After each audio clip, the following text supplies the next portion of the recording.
Alright, this morning we're at the point where I think we need to put the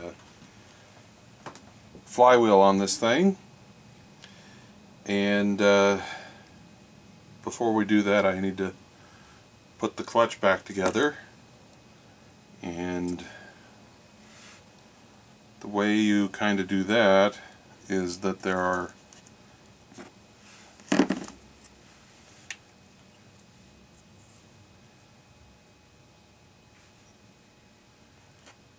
let's see, how can we do this without it making a mess? I think we can just put these balls in here.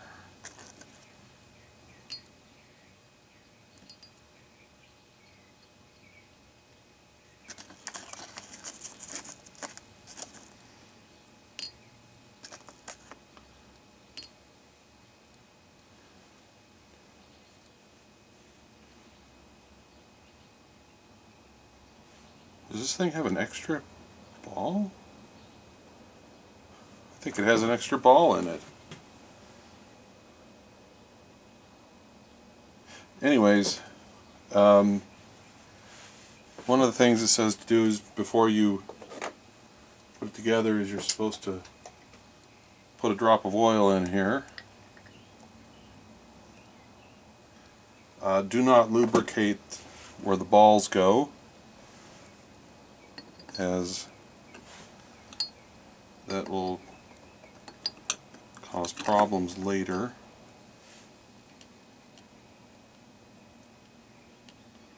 Come on.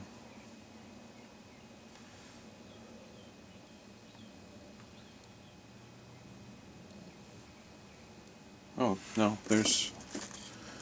Oh, that's interesting. There's 5 teeth, but there's 6 points for the balls to go.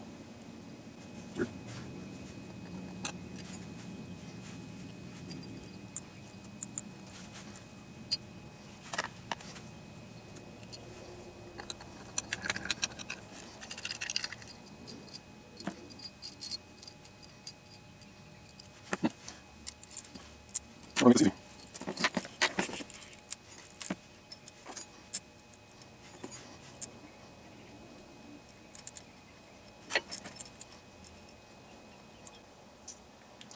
So it looks like there's little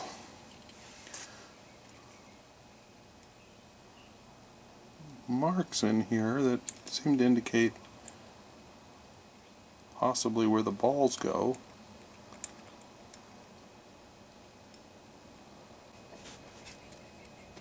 And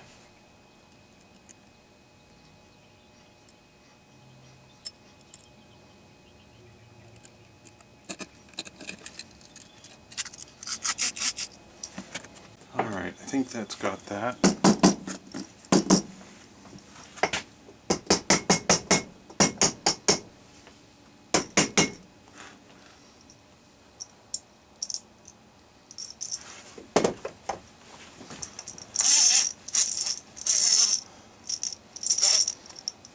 I think we need a little tiny bit of oil on that piece.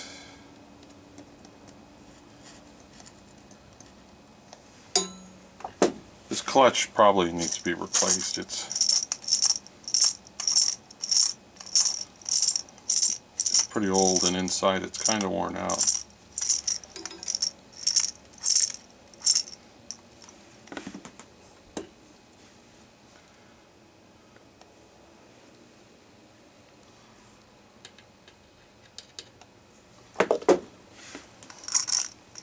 Okay. So if you were watching in the previous video, you might have noticed that there was paint on here, and I have removed that. So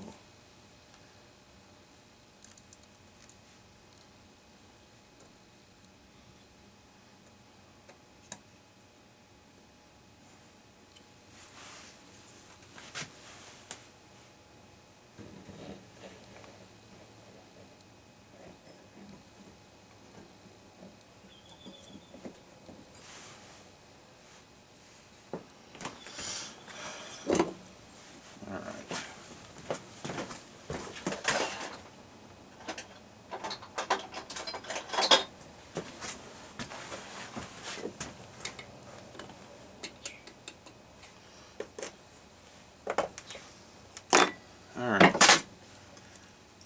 So then a washer goes on here, and there's a curve to the washer. You want the concave or bowl side to go towards that. And then this goes on with no oil. And then we're going to use our trusty wood block to hold this, and we have a, I'm sure, totally calibrated Harbor Freight torque wrench set to 55 foot-pounds. And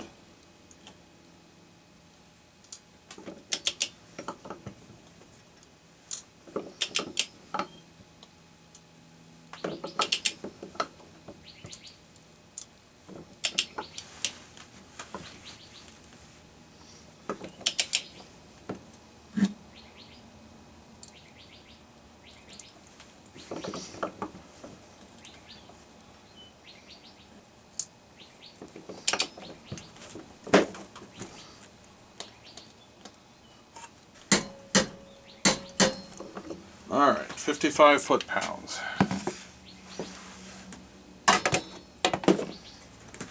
Now, I will show you the trick to setting the gap in here.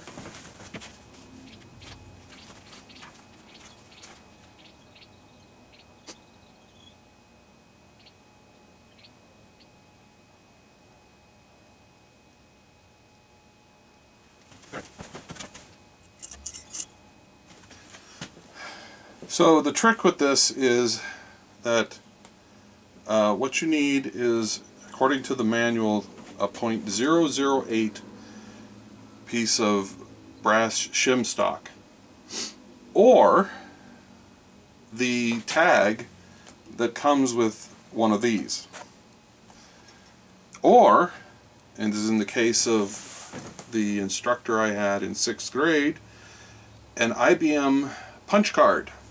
And I know, you know, IBM punch cards are so easy to come by these days. Anyways, I went through my house, and I didn't want to use a piece of brass shim stock. It's unnecessary. I wanted to find something that anybody could probably have. And I found a piece, some paper. This was Epson paper, and it's 43-pound weight paper, and it is just slightly bigger than you're supposed to have. It's .0085, which is fine because that's still within the amount, which is .006 to .012, I believe.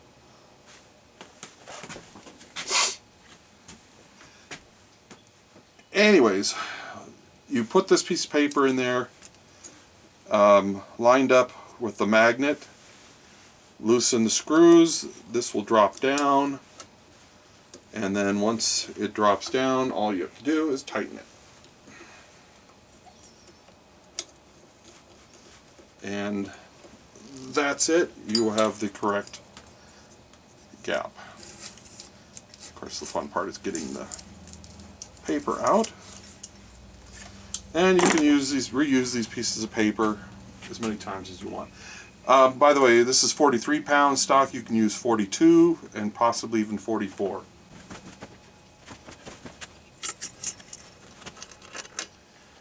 So now I want to see if we have spark.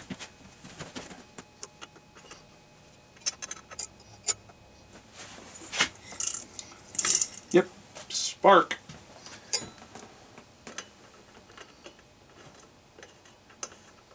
I temporarily have this spark plug installed just so we can, it just keeps stuff out of the hole. Alright, so we have our gap properly set. The next thing I'm going to put on is going to put this back on. This is the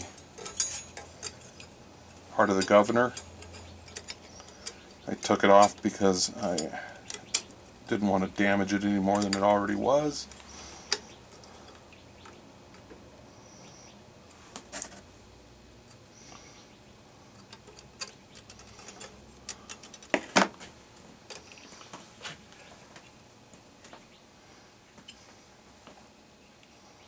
Alright.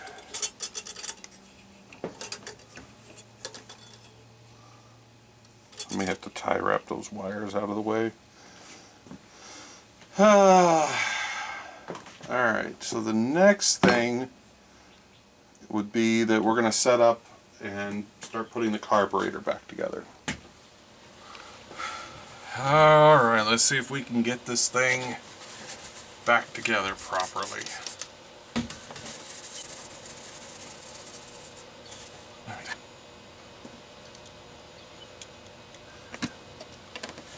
Alright, first thing we have to do is let's get zoomed in here, and just so I can make sure I'm in screen here. Yeah, I'll probably zoom out just a little bit, give me a little more room. Alright, so we got to get this part in, and it goes in here, and it just screws all the way down.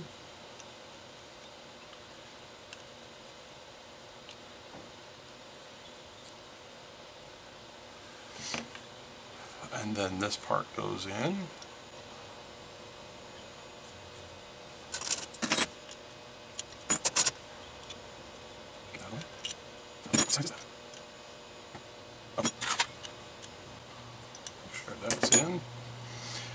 Alright, now what we're going to do is, according to Briggs Stratton's service manual, we're going to run this all the way in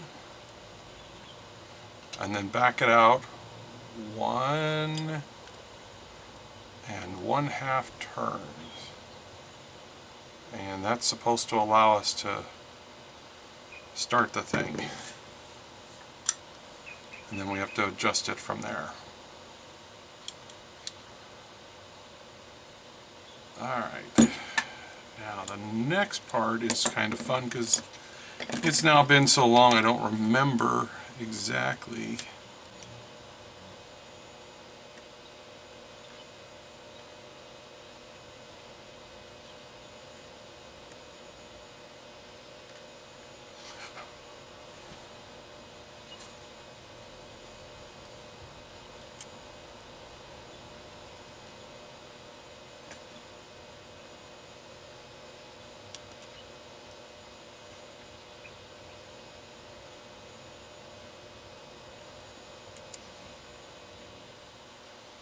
now. Apparently I got that backwards. I'm looking at my picture that I took apart.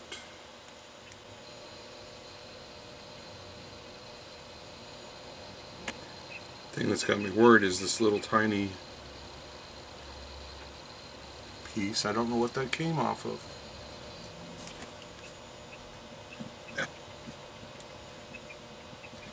So what this is the, oops, start over.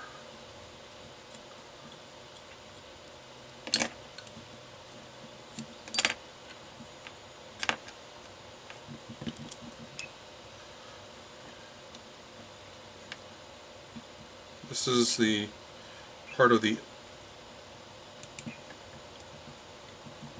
auto choke.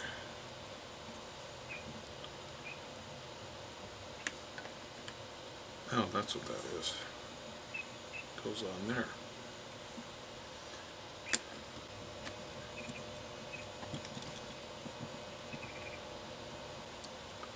Yeah, looking at my cheat sheet, that's our cheat picture.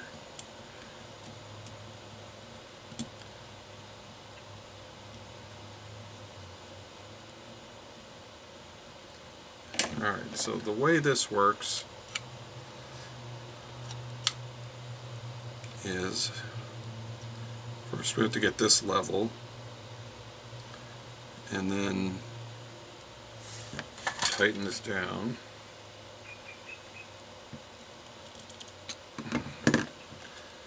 So the way this works is when you pull on the throttle,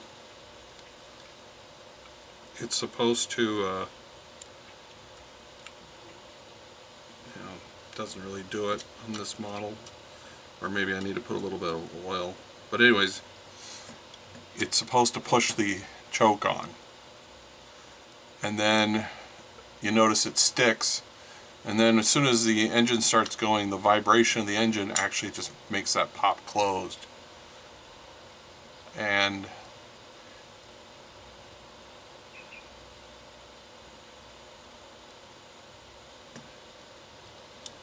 then your throttle is here. And then when you push everything forward, this right here contacts this piece of metal, which shorts out the ignition through the wire that'll go in here.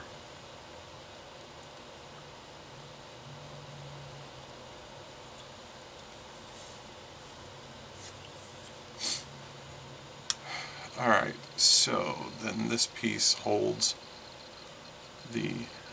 for the cable.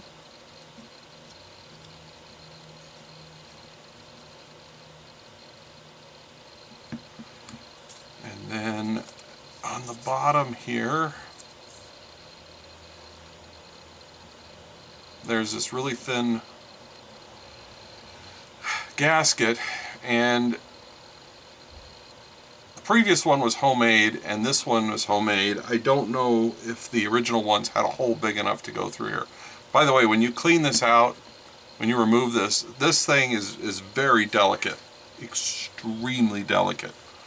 And it took me a good bit of persuasion of being super careful to remove it, because this is really old nylon and you'll snap it easily. And what I ended up doing is putting WD-40 on this. It's kind of self-threading. There's intermittent threads in here, and the idea is that when you first get this, you put this in and it threads itself. Well, this thing was really locked in here tight, and I basically had to put WD-40 on it, put a socket with a like this, and I just carefully rocked it back and forth, and it would make a clicking noise. It would move just a little bit, and then I'd move it to tighten it, and it would click in place, and I'd move it back, and I would just keep putting a little bit of WD-40 on it to get it down in there and soften up the gunk that had been around there. And eventually it broke loose and I was able to pull it out. The other thing is that there's a little tiny BB in here, and what that does is it's a one-way check valve. It's supposed to allow the motor, the engine, or the carburetor suck fuel up, but make it difficult for it to flow back down. So, alright, we will try to put this on without breaking it.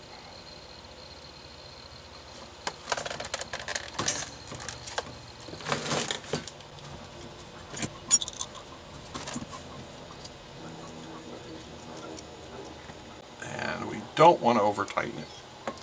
So when it starts to bend when you turn it, that's as tight as you get it. Alright, so the only thing left on this is to try and get this on there. And I left this unpainted because it's pretty much can't see it.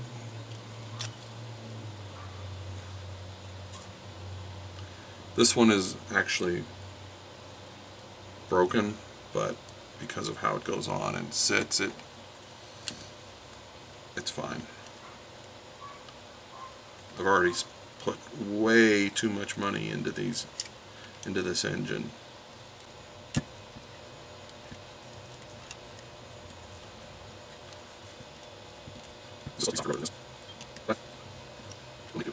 Alright, so those line up. That works. That works. That's already set. That moves smooth.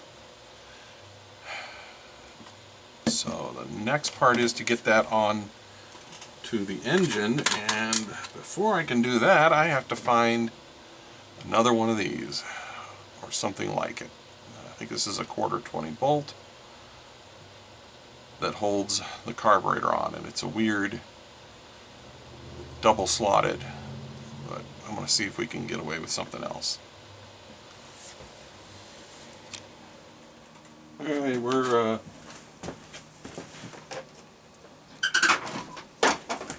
pretty much ready to put the carburetor on, and we're going to put the carburetor on before we put the gas tank on, because we won't be able to tighten one of the bolts on the gas tank, at least not easily, or carburetor without with the gas tank on. For some odd reason, it calls for 2 gaskets. Don't know why, but it does.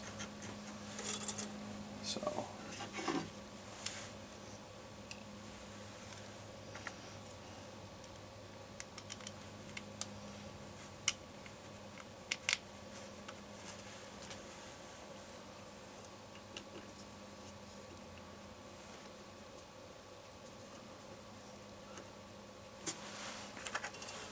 my gaskets are homemade, which is perfectly fine.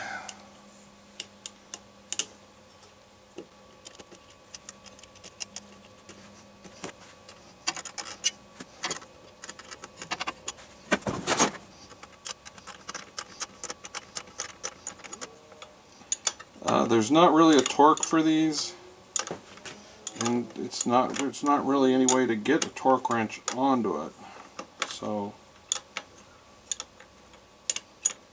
I'm not going to worry too much. I'm just going to make it, I'm going to put German torque on it. I'm going to make it guten tight. Again. Remove this temporarily so I can get that bolt. The original bolts are supposed to be for flathead screws, but flathead screwdrivers, but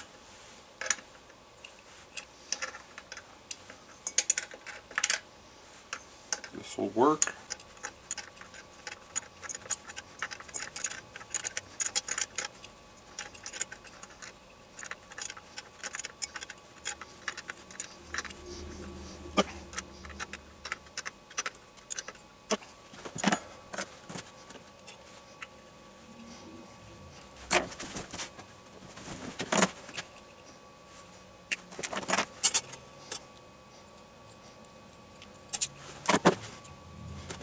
And there's the shutoff.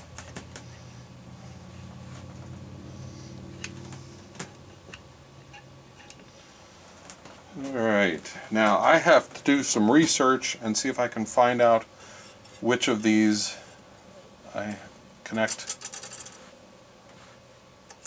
the throttle lever to. So I'll be back. Alright, I think I've got it figured out. It goes in this one. I'm not sure what the other ones are for. Possibly different model engines, I'm sure. Let me make this easy.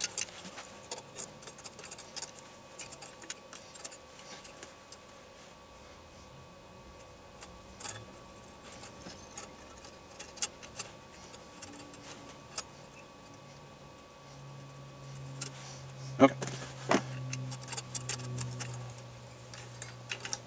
what are we stuck on?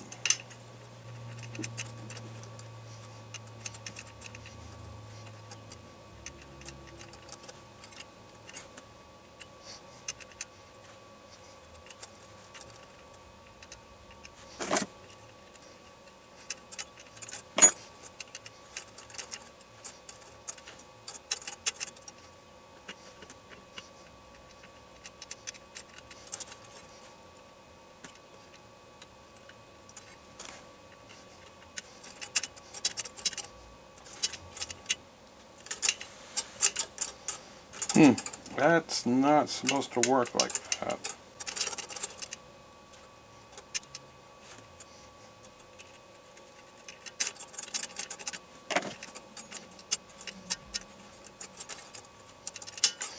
Well, I'll have to fiddle with that later. So I think we should get the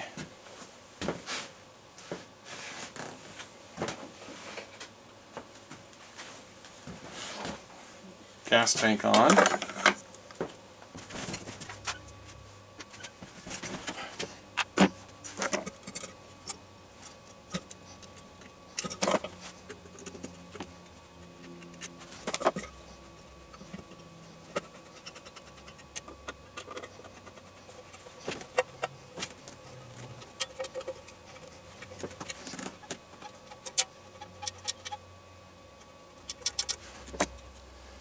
And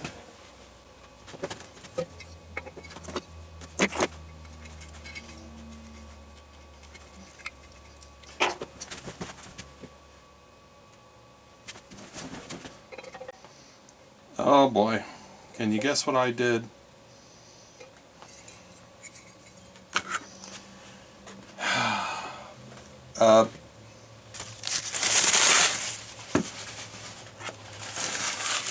Exhaust has to go on before the carburetor.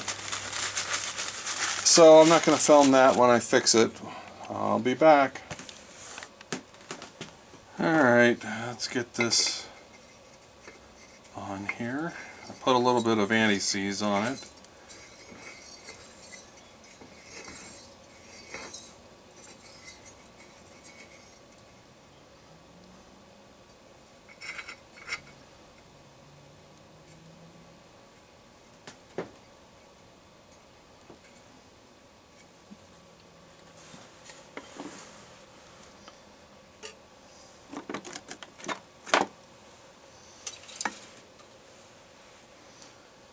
Alright, now to get this back together.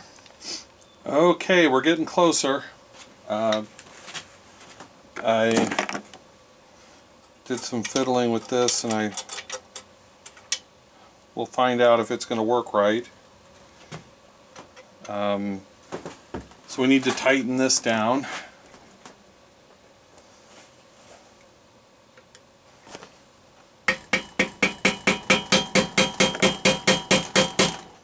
And that's basically how you do that. Ready to tighten the spark plug. By the way, I did redo these, or check them, and they did tighten even more.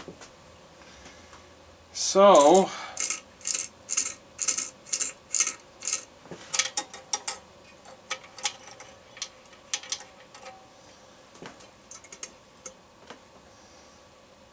I think we're ready to put the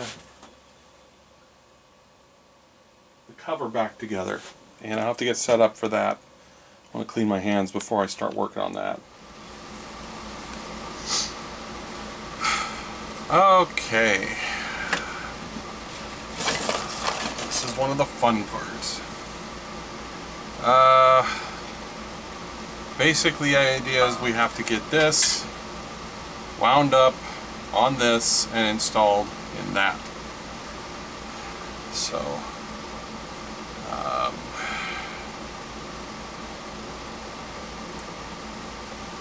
it's been a while since I've done this.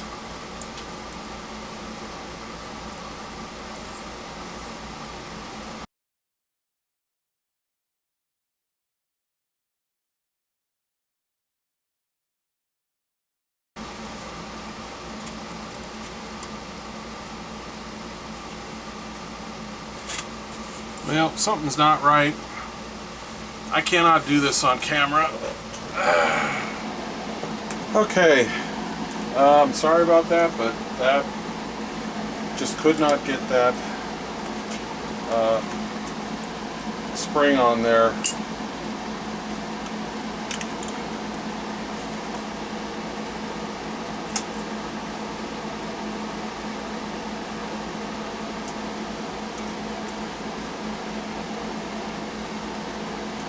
On camera, it just wouldn't work.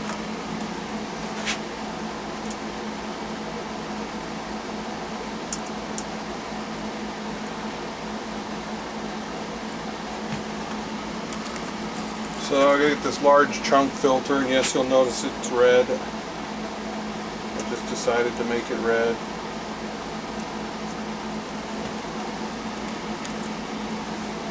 Thought it would stand out.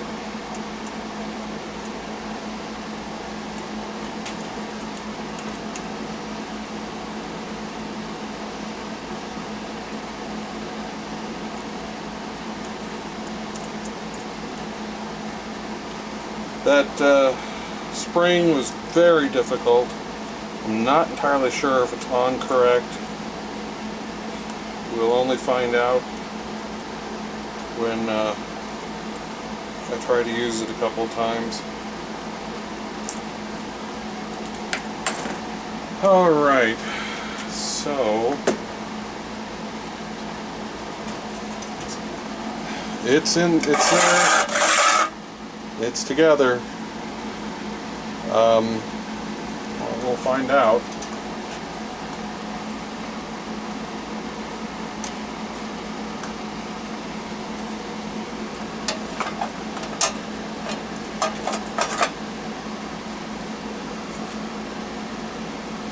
We're getting there.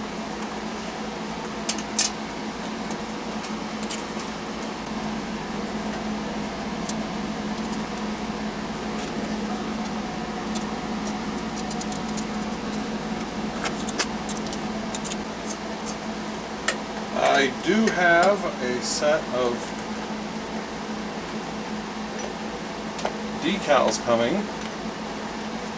I got them off of eBay from someone in Australia.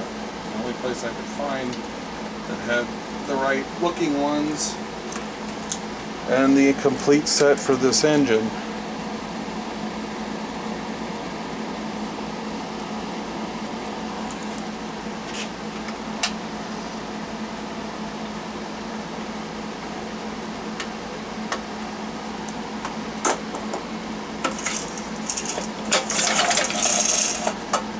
Alright. It's oil time.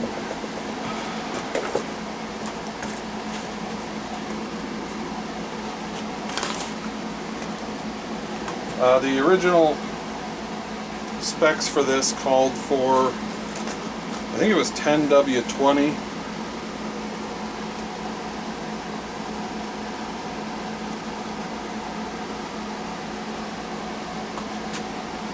For cold weather use, and straight 30 for everywhere else.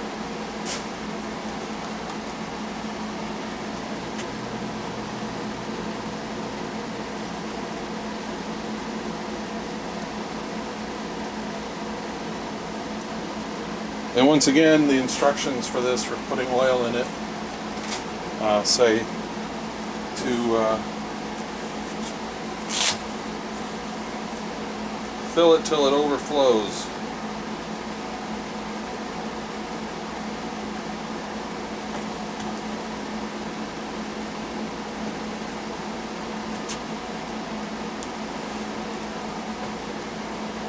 Which are kind of vague.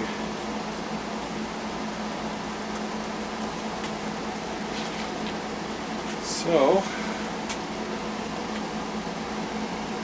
we're going to start out with 18 ounces.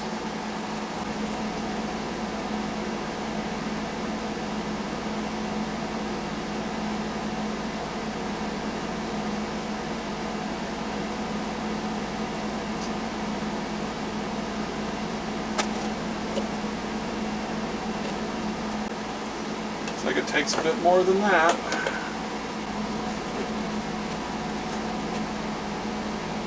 Go with another 4.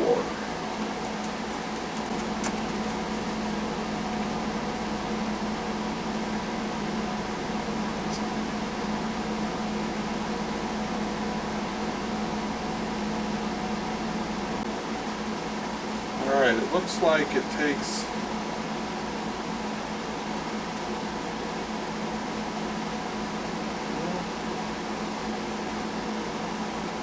still not full.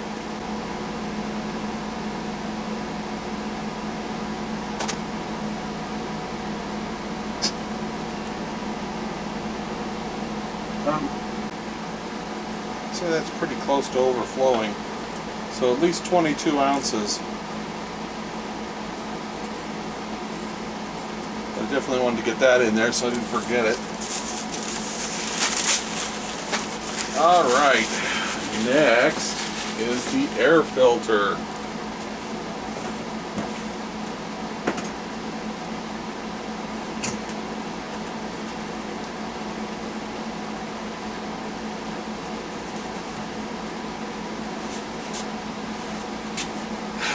The way you do the air filter, if you're not familiar with this, is you put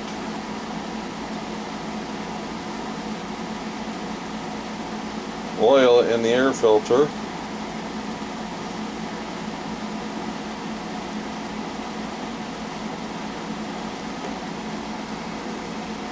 I'm just trying to use up stuff in there.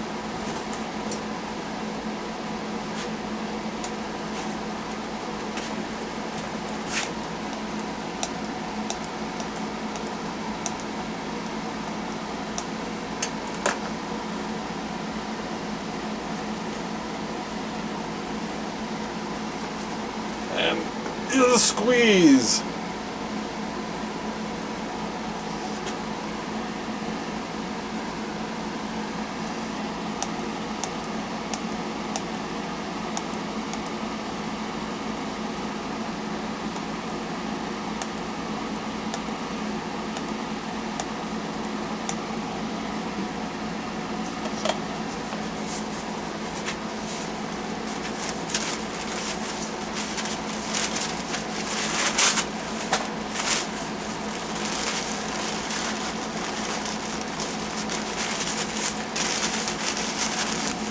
I remember having to do this when I was working in a job doing lawn maintenance.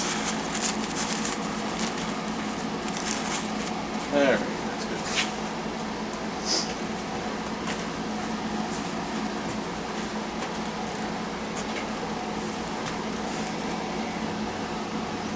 Now there's a part missing and I have that on order.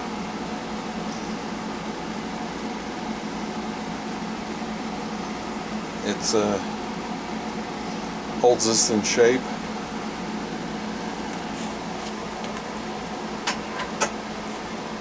But when we initially run this, we're not going to use the air filter on it. We just want it because I'll need to be able to put gas down it and get it started. Once we get it running and whatever, then we'll dial it in by putting everything back together. And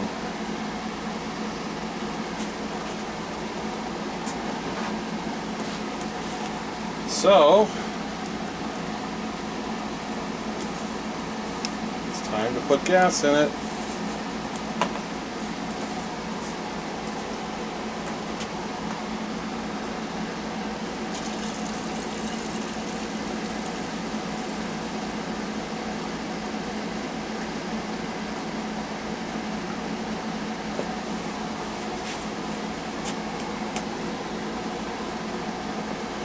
And this engine is not California carb compliant, which means it'll run better.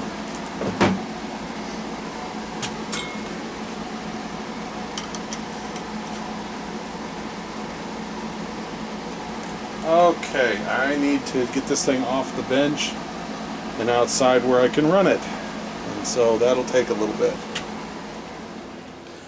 Alrighty, we're all set up here.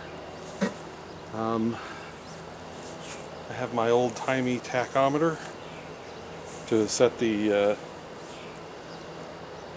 idle and the run speed, and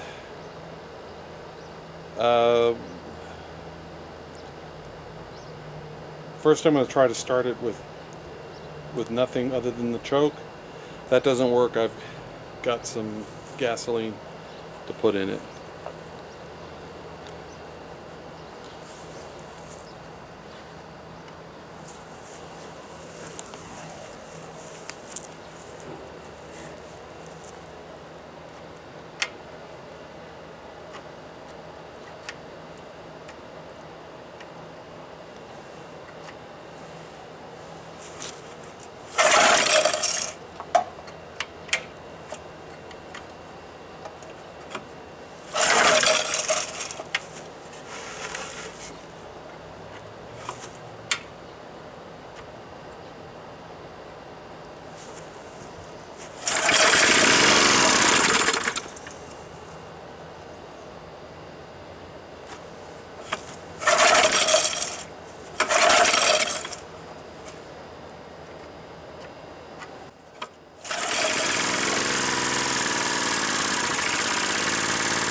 Okay, this is going to end this series.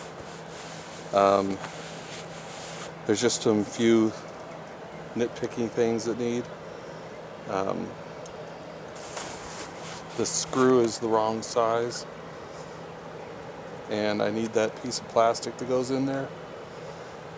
And this cap is not the correct cap. Gasoline keeps popping out the top. But